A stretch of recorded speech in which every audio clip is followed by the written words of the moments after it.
ചേട്ടാ ആദ്യം സുരേഷ് ഗോപി, ഞാനാണ് മകൻ. അതാണ് അദ്ദേഹം ഉദ്ദേശിച്ചത്. അതായത് നെറ്റ്പോക്കറ്റ് എന്ന പ്രസ്താവന ഉണ്ടല്ലോ, അത് എത്രത്തോളം ഉപകാരപ്പെട്ടു എന്നാണ് ഞാൻ ചോദിച്ചത്. ഞാൻ തീർച്ചയായിട്ടും നെപ്പോക്കറ്റ് തന്നെയാണ്. ഞാൻ നെപ്പോക്കറ്റ് അല്ലായിരുന്നെങ്കിൽ എനിക്ക് സിനിമയിലോട്ട് ഒരു ഈസി ആക്സസ് കിട്ടത്തില്ല. സുരേഷ് ഗോപിയുടെ മകനായതുകൊണ്ട് തന്നെയാണ് ഞാൻ സിനിമയിലോട്ട് കയറി വന്നത്. അല്ലാതെ ഞാൻ സിനിമയുടെ ടെക്നിക്കൽ സൈഡിലോട്ടോ അല്ലെങ്കിൽ ആക്ടിങ്ങിൻ്റെ ടെക്നിക്കൽ സൈഡിലോട്ടോ ഒരുപാട് ട്രെയിനിങ് ചെയ്ത് അതിനൊരു കരിയർ ഫുൾ എൻ്റെ കുഞ്ഞുനാളോട്ട് പെർസ്യൂ ചെയ്ത് വന്ന ഒരാളല്ല.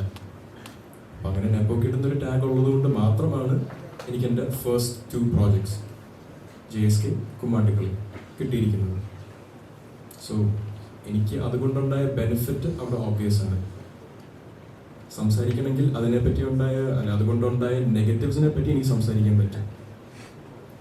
സംസാരിക്കണം.